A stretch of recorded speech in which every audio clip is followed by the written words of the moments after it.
I mean, is there really a question of which land Moses was talking about? For 3,000 years, we've said next year in Jerusalem, not next year in Boulder or the Bay Area. The ideal state of the Jews, as spelled out in the Torah, and the Nevi'im, and the prophets, and the prayers, is to be ingathered into Israel. That we have not done that, or that that's not happened, is a different issue. But I think it's clear, obviously, that the land that Moses was talking about was Canaan. The subtitle of the panel is, "You may be shocked to hear that diaspora negation has been one of Zionism's defining characteristics. In other words, Jews should not live outside the land of Israel." Is that so? And what I want to do today with the panel, with Bret Stephens of the New York Times, Anshel Pfeffer from Haaretz, Sarah Cohen-Etzni, who writes for Makor Rishon, and also has an organization called My Israel, I want to discuss these issues about the role of that diaspora. I thought about this question during a visit I had in June in Bahrain. I was one of a handful of Israeli journalists who were allowed to go into Bahrain in June to cover Jared Kushner's conference, economic conference for Trump's peace plan. And at that conference, there was a minyan of religious Jews. There was about 15 religious Jews, and somebody came up with the idea we should go ask the authorities to open up the synagogue in Bahrain. There's an unmarked synagogue in Bahrain, and have a minyan there. Daven, let's have a service there. The Bahrainis agreed, and there was a weekday, they agreed, and we had a weekday morning minyan in Manama in Bahrain, the first time that's happened since 1967. And it was interesting, right? There were 15 Jews after the davening. The people who were there, they danced around in talis and tefillin singing Am Yisrael Chai, right? The people of Israel live. There was a degree of poignancy in that. A clip of that, somebody filmed a clip and they sent it to Israel, and that for a few hours that was on the news, right? That here we are, the Jews are back in Bahrain, right? That they've returned to Bahrain. I was interviewed by a Haredi radio station, and the guy said, so there you were in the ancient synagogue in Bahrain, where there was boundless joy from the worshipers, and the Haredi advisor to Donald Trump was also there. And I was thinking, I took that question, I thought there's only 3 problems with that question. First of all, the synagogue's not ancient, right? It's 100, or not even 100 years old, it's 80 years old. There wasn't exactly boundless joy. You know, a couple of Jews dancing around the beam is not boundless joy. And Jared Kushner, I'm not sure that he would characterize himself as the Haredi advisor to Donald Trump. Oh, no, and he didn't even come to Davin. No, he did come to Davin. No, Greenblatt came. Not but Jared didn't come. Jared didn't come, but Greenblatt came, right? So outside of that, it was a tremendous question. But it got me thinking. The interviewer seemed to be excited about the prospect of Jewish life returning to Bahrain, right? But is that really what I want? I mean, do I want to see a return or rebirth of the Jewish community in Bahrain? For what purpose? Just because once there were Jews there? But forget about Bahrain. Recently, last week I was driving in Pennsylvania, where there used to be strong Jewish communities in some of the Rust Belt towns like Altoona. There were 3 synagogues at one time in Altoona, now there's a half a synagogue. And I started to think, should I be sad about this, or should I be glad about this? I mean, is this the natural trajectory of the Jewish people? So what is it? I mean, should Jews be in Altoona or in Afula? Should they be in Beersheba or in Bahrain? And for that, I want to ask Bret. Bret, what do you think? Where is it preferable that the Jewish people actually live? Well, at the New York Times, obviously. Look, I mean, I think the answer is Jews should live anywhere they want to live. I mean, it's as simple as that. You know, far be it from me to suggest that as a child of the diaspora and as someone who has chosen to make his life in America, even though I spent a number of years, as you and Anshel well know, in Israel, as someone who's chosen to make his life in the United States, I would be the last one to gainsay the right of every American Jew to live wherever they want. And in a sense, I think it's a bit of a false question. I mean, look, there are places, there are Jewish communities around the world which I think are living on borrowed time. And I suspect that that's true of many Jewish communities in Europe, although I'm sure Anshel might disagree.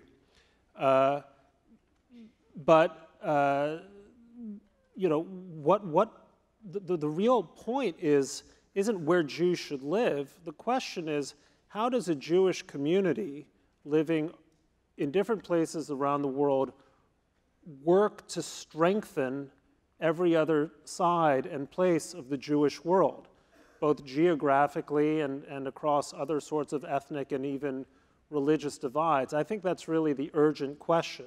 I mean, you've heard from people like Danny Gordis and others talking about this split in the Jewish world, and what we ought to be thinking about is what do we as American Jews, or those of us in this room who are American Jews, what are our profound obligations to our cousins, and in my case, literally our cousins in Israel, and what, by the same token, are the obligations of Israeli Jews to those of us who are in the diaspora? That strikes me as really the productive conversation.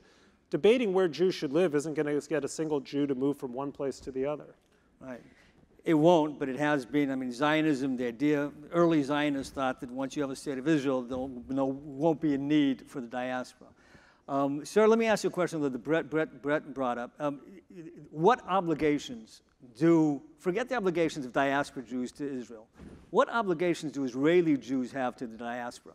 There's a lot of talk about the expense of Jewish education, that the American Jews would like to send their kids to schools, but they can't afford it. Now there's this whole new issue about security at synagogues. Should Israel take it upon itself now to help fund that for the diaspora communities? To a certain extent, of course.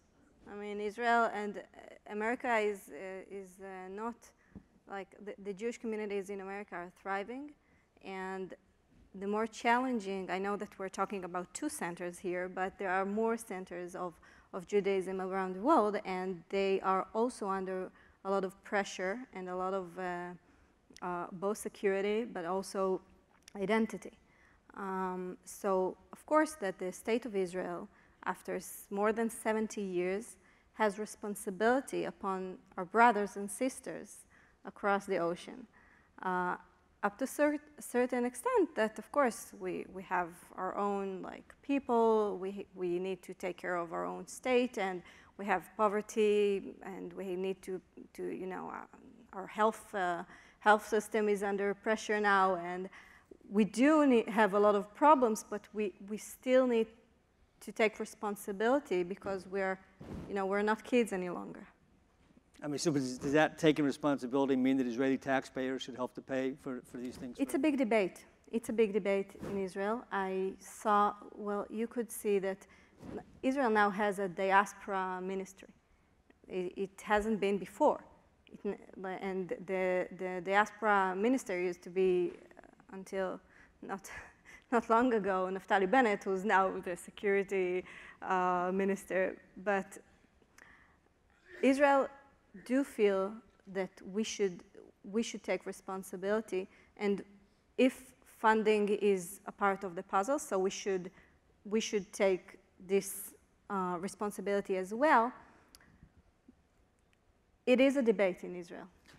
Anshul, let me ask you another question. The early Zionist thinkers thought that with the advent of the Jewish state, with the creation of Israel, the diaspora would disappear. A lot of people thought that.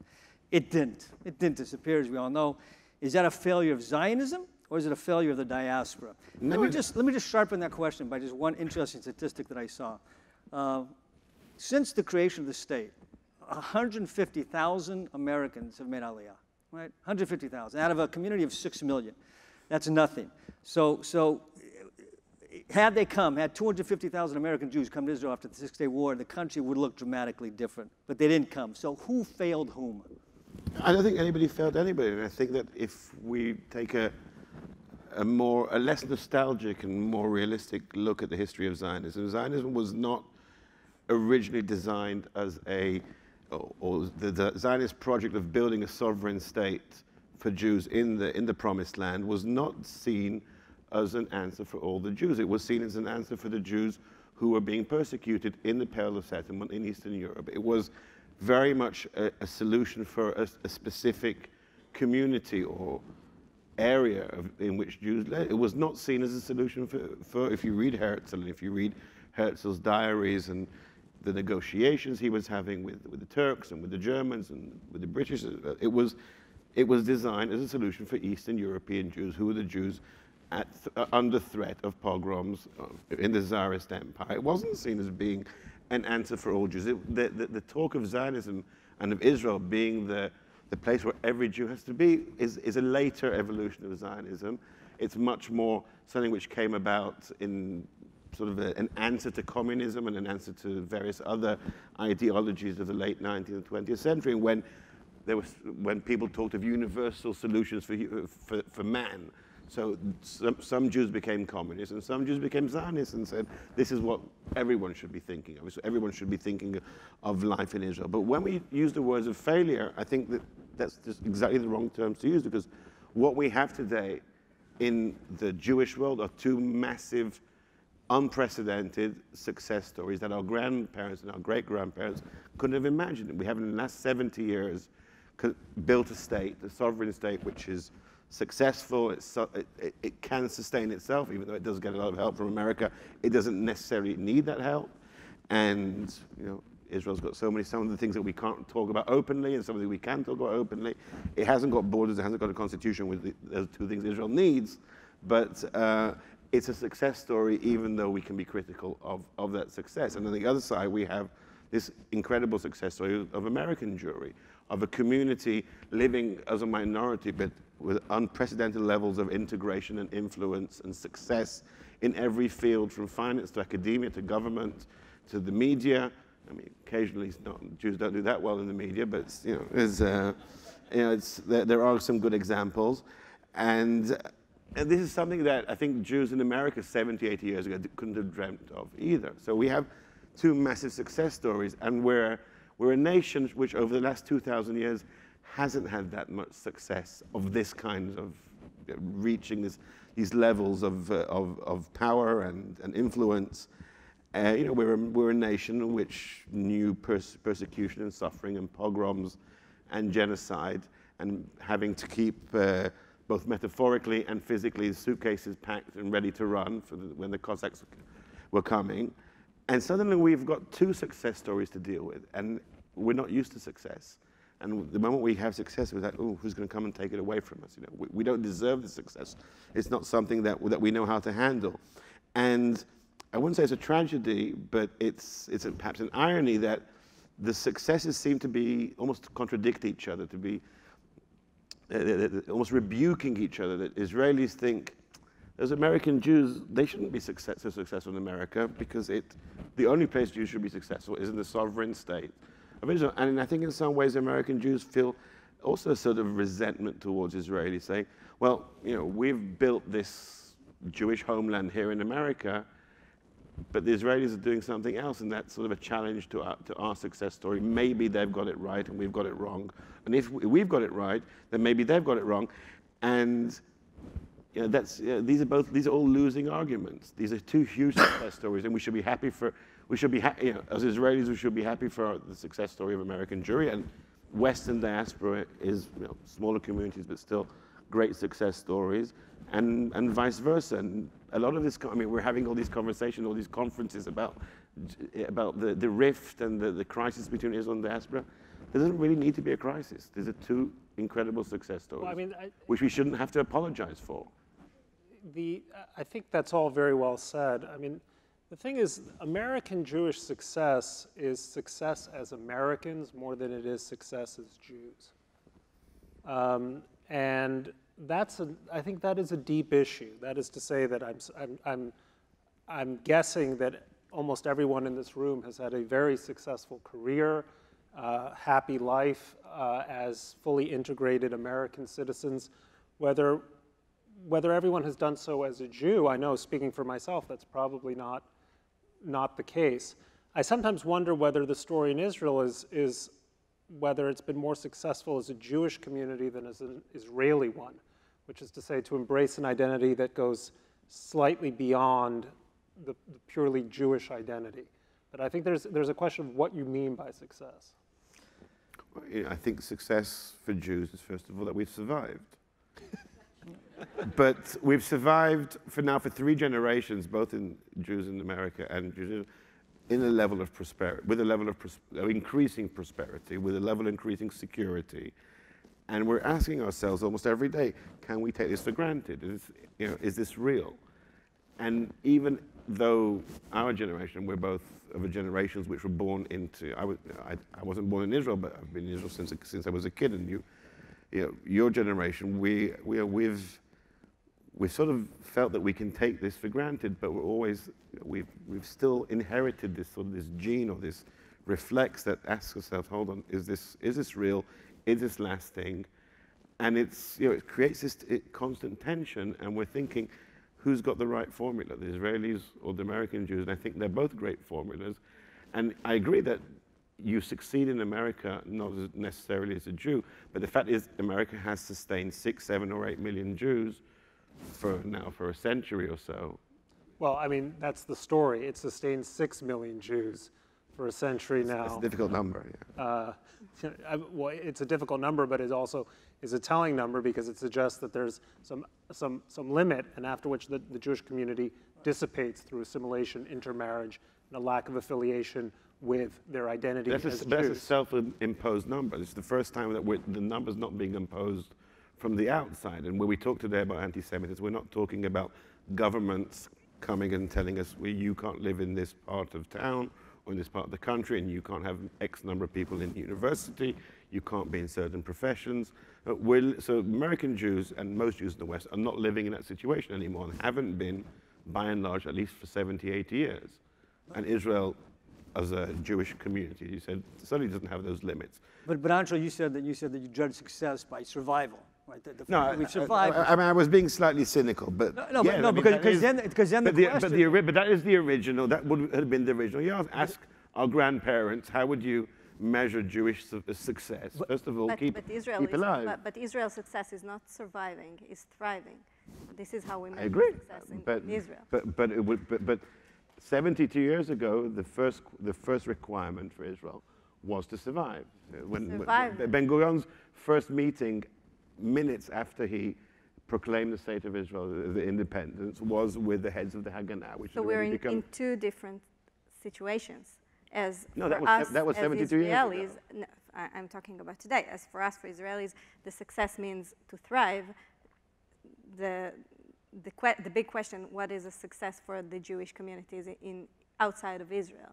Now, I think that the question of where should Jews live is, I mean, I don't see any. I mean, they should live anywhere they want, but the question is, what is the relationship between the state of Israel?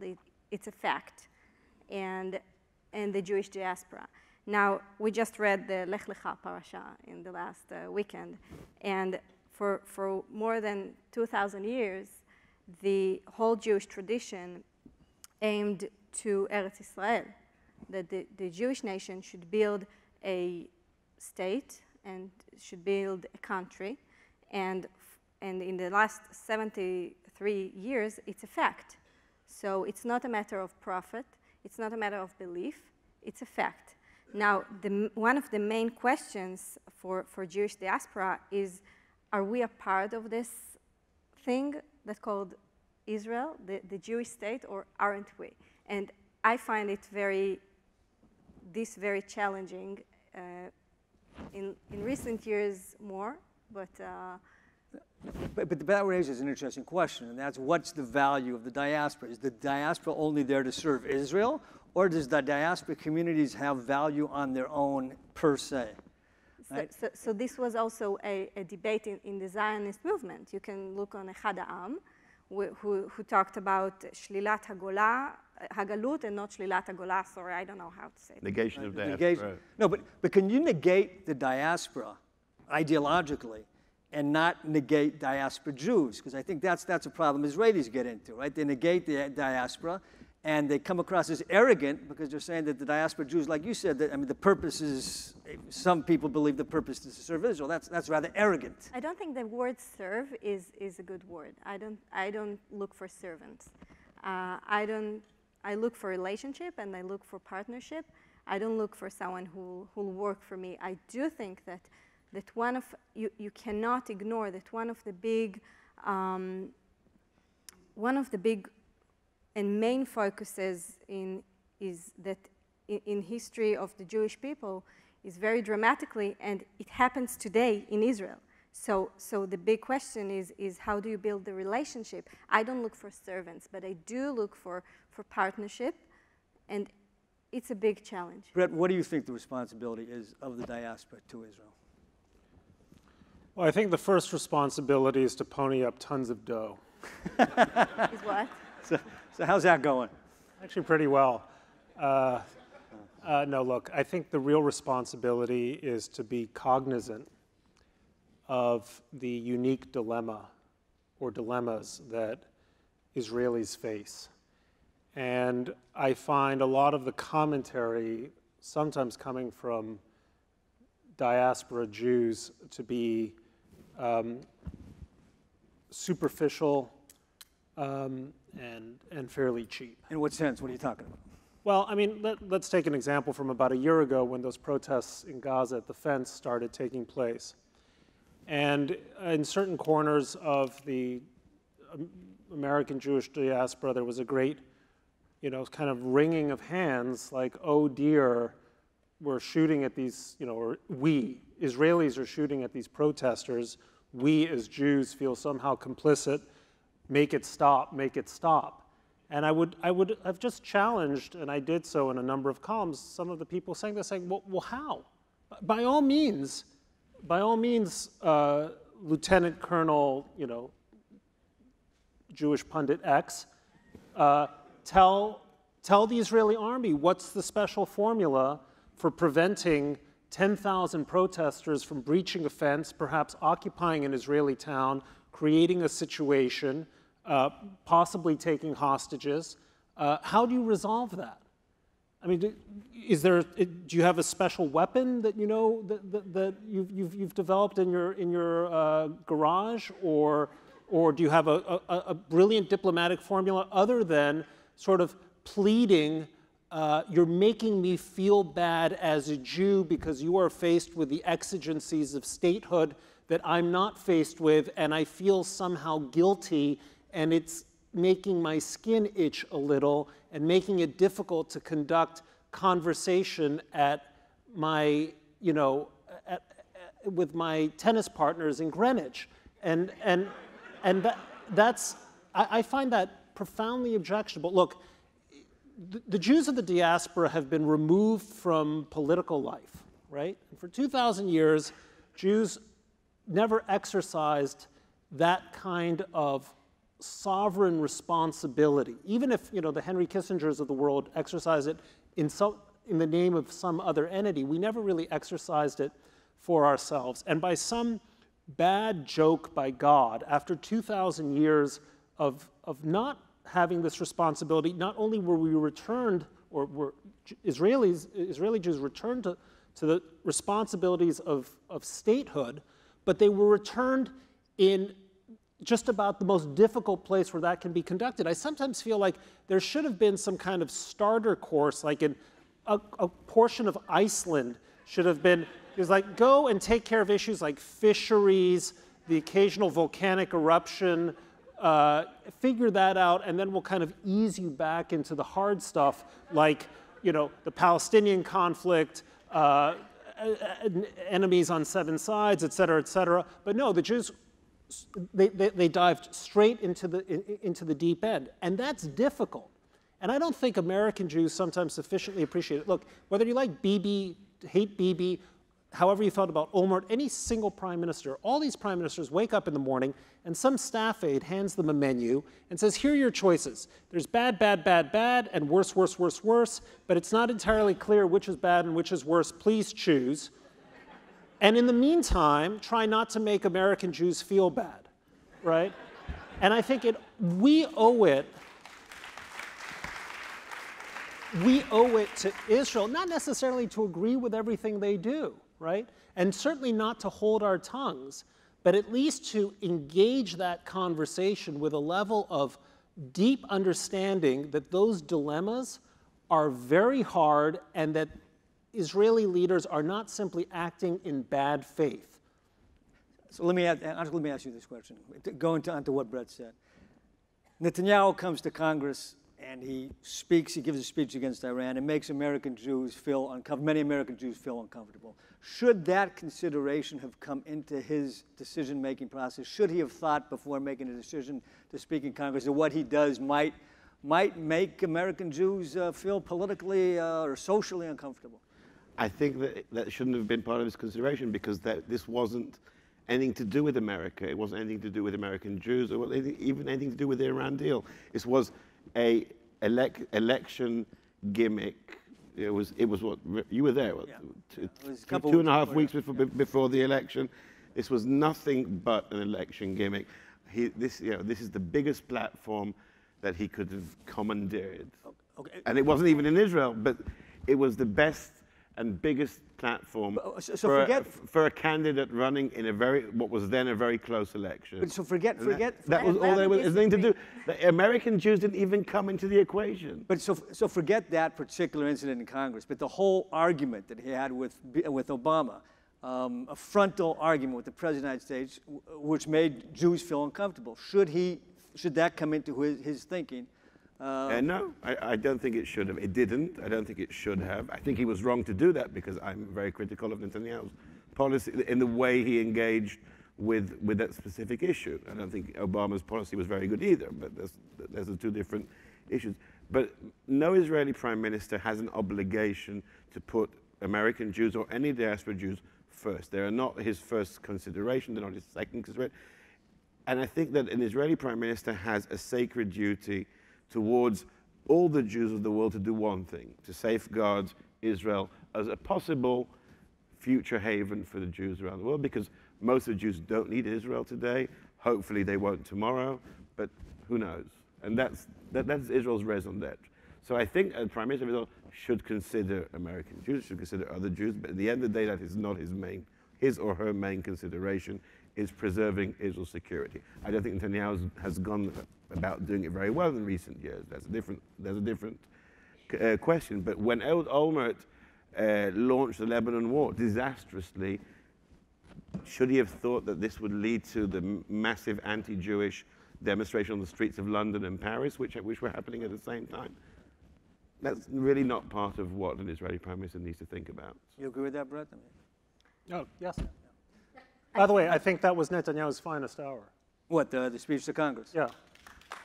Well, let me unpack that for a minute. It was the finest hour. First of all, I mean, it didn't help, right? Obama went ahead, and some would argue that was the moment where he lost the Democrats. I'll never forget, I was then at the Wall Street Journal, a visit from a very senior Saudi person who came and said, "I can't believe it. I agreed with every word that the Prime Minister of Israel said." And if you want to date the moment when the great Israeli Sunni rapprochement began, I think it would be that speech. Because finally, the Prime Minister of Israel was saying what these Arab potentates didn't have the nerve to say. And I think that was important. And by the way, you know, this whole business, how dare Bibi interfere in American politics? A couple points. Congress, as Democrats are now being reminded, are a separate branch of government. At the time, the Congress was in the hands of the Republican Party. It was an invitation from the Speaker of the House, right? Right now, Democrats are saying, "Hey, we're not chicken liver." So you know that's point number one. Point number two: I can't remember an American president who hasn't freely put his finger on the scales of Israeli politics. Bill Clinton sent his pollsters to go do Ehud Barak's campaign in 1999, and nobody batted an eyelid. So what was really the objection was, why does this, quote, client state have the chutzpah to speak up and demand that a deal which was toxic for Israel's interests, and by the way, it was toxic for Israel's interests. How do you know? How do you know? Because when Iran has decided to breach the JCPOA's limits, what are they doing? They're restarting that plant at Fordo, buried deep underground, which any sensible deal should have put out of commission entirely. So So, Brett, so for you, that speech was a disaster. I'm sure you said, I mean, for you, that speech No, was good. I'm sure you said it was a brilliant. disaster. It was a brilliant election gimmick. It Let me certainly won in the disagree with election. Andrew. Let me disagree with Andrew. We just saw in the last elections, well, I think it was the first round, whatever, I kind of lost it with the Israeli elections, but we saw that Netanyahu, Prime Minister Netanyahu had a speech in AIPAC. On the same morning, there was rockets on the area of Tel Aviv, northern to Tel Aviv, and he canceled everything, even though it was very precious for his campaign. So he canceled everything, and he came back to Israel because it was the right thing to do, as he thought. Now, But that's I don't wanna after he be went to the that- White House and got the Golan Heights. I mean, he already got what he wanted for the election. Yeah, and different. I mean- and Bibi uses different gimmicks for different elections. It's not, you know. I mean, he's the not. Golan Heights- He's a the multi-dimensional Golan Heights 3D is- campaigner. give me elections every 3 months if the Golan Heights is part of the campaign, please. I mean, this recognition served Israel and not Netanyahu. And even if it served Netanyahu and served Israel, I mean, that's why we're here. So I disagree with Anshel about the Congress speech. I think that Netanyahu has one thing upon his head, and this avoiding Iran from getting a nuclear weapon, and he's doing everything to promote this. And this is the mission of the Prime Minister of Israel. The Prime Minister of Israel should recognize his acts, or her acts. I don't know if we'll have a woman, but upon the Jewish diaspora, but it shouldn't be in the first priority. The first priority is the responsibility, the future of Israel, and that's what he's elected for, and that's his first mission. So whether it's the speech in the Congress or anything else, this should be his first responsibility. But I want to go back to the diaspora stuff for a minute, walk away from Bibi for a second, although it's difficult. When you put Bibi in, you mix everything in. In a provocative op-ed in 1987, Jacob Neusner in the Washington Post wrote that it's time to say that America is a better place to be a Jew than Jerusalem. If ever there was a promised land, he wrote, we Jewish Americans are living it. Here, Jews have flourished. Jews feel safe and secure in ways they do not and cannot in the state of Israel. And they have found an authentically Jewish voice here in America. For American Jews, now Jewish Americans, the American dream has come true. I wonder how many Israelis think the Zionist one has come true too. What do you think about that? Is it, it's easier, it's more fulfilling to be a Jew here than in Jerusalem? I don't think that's true today, and I don't think it was true in 1987. Look, I remember reading somewhere, Israelis score very high on those happiness index reports that come out periodically from whoever issues them. And it's an interesting question. Well, how is that possible? I mean, every Israeli mother and father sends their children to an army where there's a real risk of conflict. There's a constant threat of terror of one kind or another. It's a materially, even today, poor country. And I think the answer is that, I mean, if you sort of read kind of Aristotle, if you think about what happiness is about, happiness is not fun. Happiness is purpose. And happiness is marrying your activity to a sense of purpose and the institutions that generate that feeling of purpose in a way that creates meaning in your life.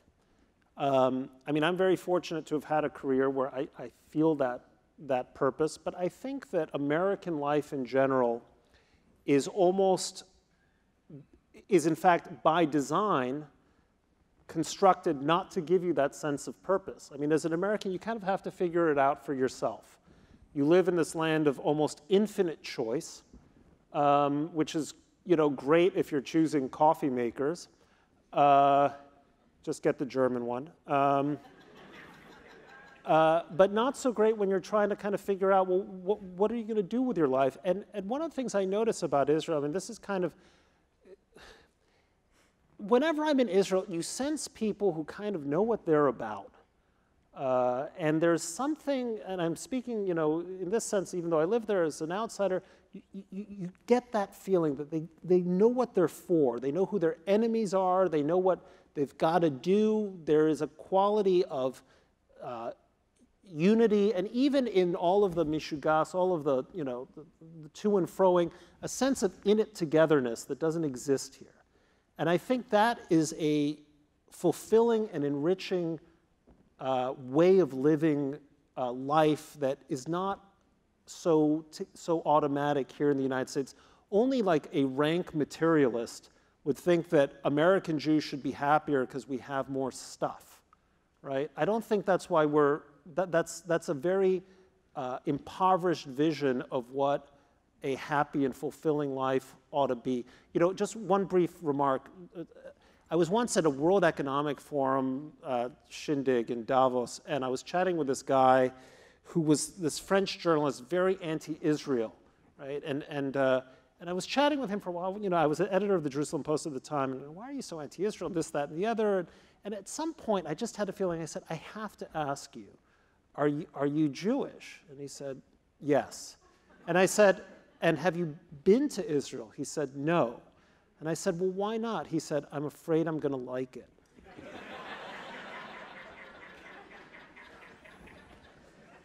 About that happiness poll, we were ranked 11 this year by the UN. Yeah. And another thing I read about one of the reasons is, number one is the purpose. The second thing is you have your friends and your loved ones close. Right? Yeah. It's a small country. Everybody's within, very close thing, and that's also another ingredient of happiness. Neusner wrote what he wrote. Aleph Bet Yoshua, the Israeli author, made a comment in 2006 to the American Jewish Committee, essentially saying that you can only live a total Jewish life in Israel because, like you said, that's where the decisions are being made. Life is encompassed by, it's all Jewish. You can only live a total Jewish life in Israel. There's no compartmentalization. You're not a Jew at home and a Jew at home and somebody else in the street, a Jew at home and somebody else in the office. And then he said something that caused a big ruckus. He said, essentially, Jews in the diaspora are, play acting.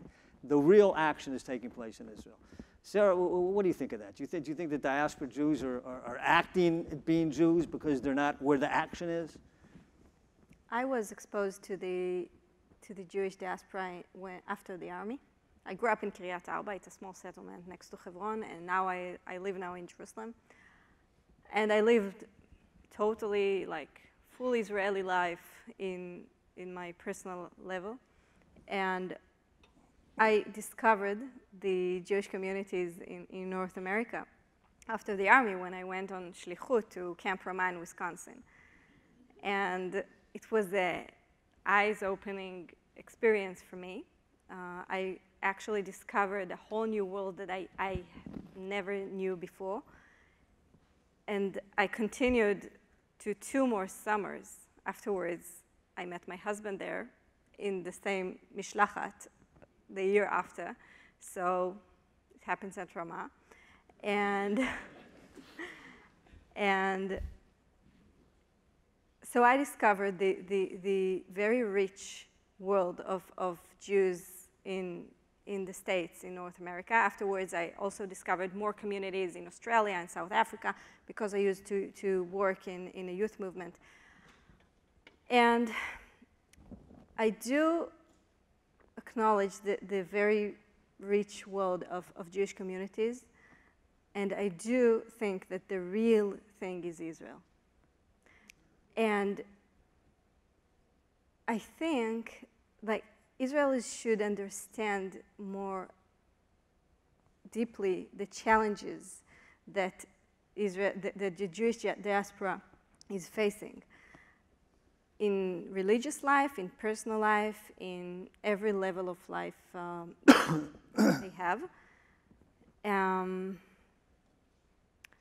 I do think that, Israel is a thriving. Why am I not afraid of people leaving Israel? Well, there was a big talk about the Milky in Berlin. Like Milky is a, how do they call it? The Milky protest. Milky is pudding. Is a brand.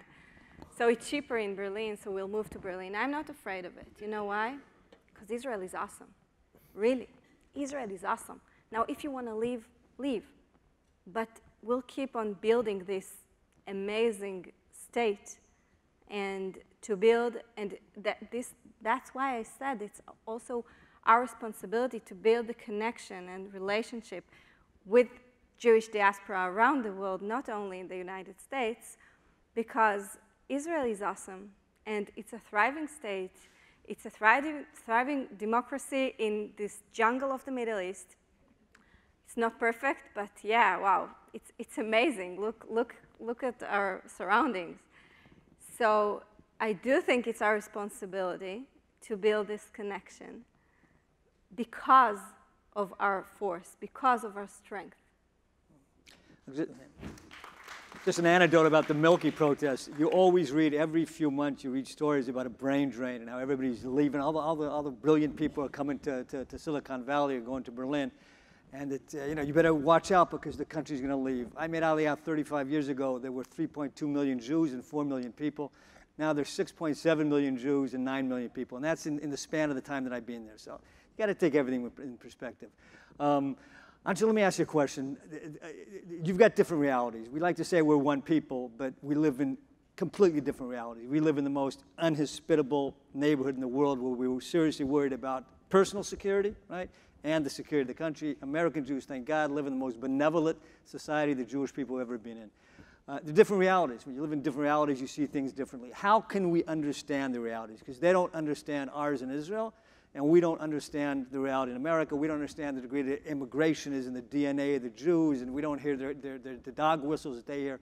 Is there any way to make those realities understood to both sides? Well, I mean, you said beginning that 150,000 American Jews have made Aliyah in the last 72 years, and it's a tiny proportion of this massive Jewish community.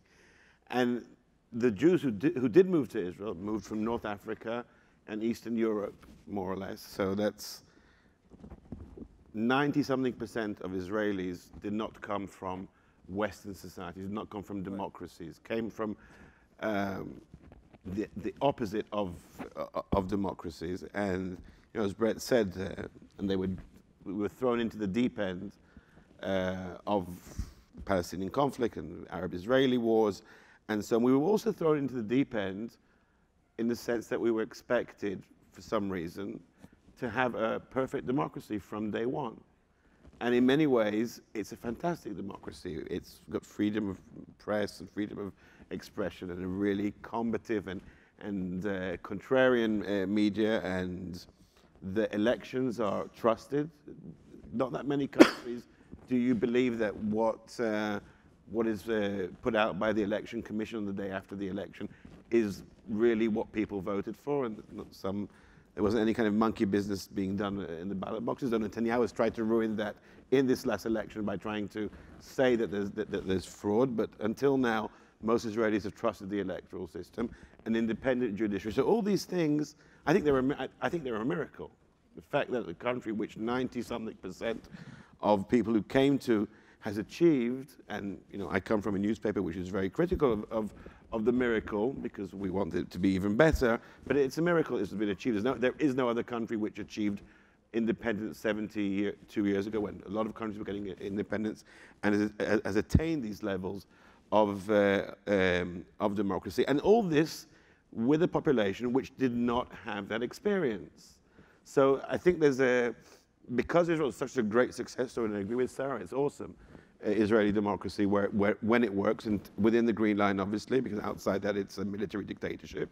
But when it works, it's fantastic, and it's all been done with people who don't have that experience, and that creates a sort of illusion that we have shared values and we can understand each other because Americans live in a democracy as well. But it's an illusion because at the end of the day, the experience which has defined Israeli life for the last 72 years has been building a state against adversity, mainly military adversity. It's been, as Brett mentioned, sending your kids to the army with the knowledge, and going yourself to the army with the knowledge that you could end up in 6 feet under. So that's the defining experience. And the defining experience of American Jews has been being part of America, of a much wider American society. It's a very different kind of experience. You're not building a state from scratch. You're not fighting that kind of adversity. You're finding different kinds of adversity, but very different experiences. So I think there is, while there's an illusion of shared values, an almost impossible gulf of different experiences to bridge, and the only way of doing that really is for both sides to be much more humble about lecturing each other and trying to understand, you know, what each side is facing. Right now, I think we're not humble enough to understand how different we are. We want to think that we're the same, and we want to impose our concepts on the other side, and that's always going to be a losing game. I want to tell you why I'm here. Okay, I left 4 kids at home. I have an incredible husband. And my youngest is 9 years old, 9 months old, and I hate going out of Israel. I hate it. I hate leaving my kids. I always refuse. And then Amitai called me and said, listen, we need speakers from, not only from the left, we need speakers from the right side, haha. And I said, you know what, I don't want to hear about it. I don't want to come. I don't want to leave my kids. Eventually, I'm here. And I'm here because I think that there are 2 vectors now. There's one vector of the Israeli society becoming more conservative.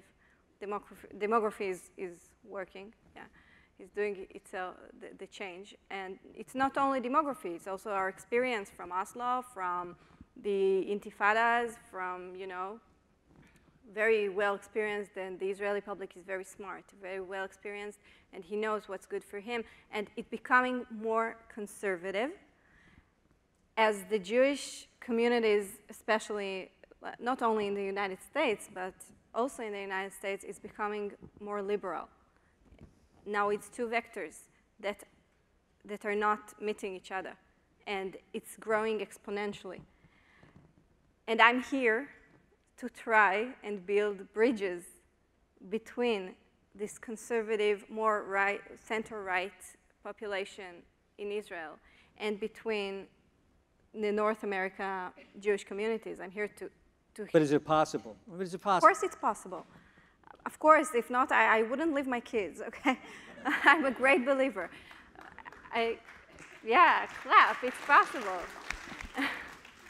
I mean, we have no choice. Now, I hear my political base, and I hear the spirit, and I see where it goes to. It goes to, you know what, why should we, now I put it on, I'm generalizing. Why should we put any effort to Jewish diaspora? Why should we put any effort to Jewish communities in the States? They are lost. Okay, the intermarriage, or, you know, they don't like us, J Street, and they're very critical of Israel and stuff. Why should we put any energies to the Jewish communities? That's what I hear back at home. We should put all our energies into the evangelists, into CUFI. CUFI has 5 million members in it. So we should put all our energies there. And on the other side, I hear voices in Jewish diaspora that, you know, they're not talking to me, they're talking about me. Now, it's not me as Sarah, but me as, like, the Israeli public. They're talking about us, they're not talking to us. Now, when they bring me to talk with them, like in groups when they come to Israel, I'm a leaf. So I'm just, they bring me just to you know, to say, yes, we have a right-wing voice.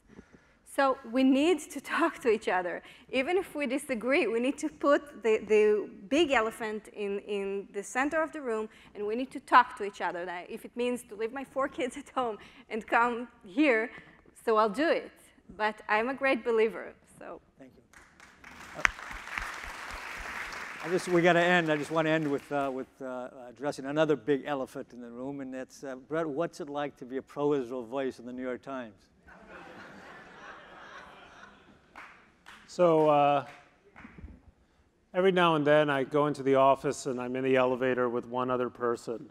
And I'll stand there and that other person will stand there, the door will close, and they'll say, like your column.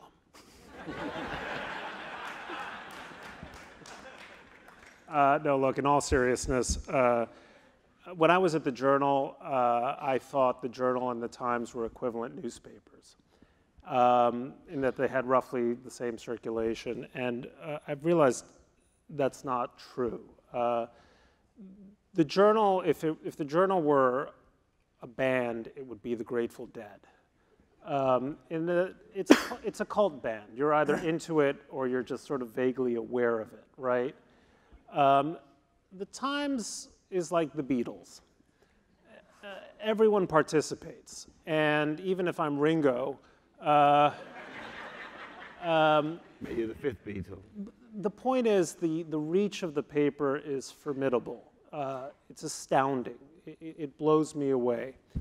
And the paper is, I think, making a very honest and sincere effort to include more voices. Barry Weiss, my old friend from the Journal, is also a part of it. Mati Friedman, someone you can read in the Times now.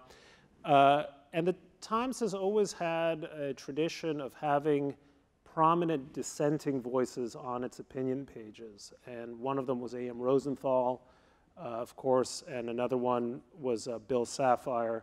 And if I do anything at the Times is that I hope one day someone will say that I am at least attempting to be a worthy heir to them. Thank you, Brett, Anshel, Sarah. Thank you. Thank you very much.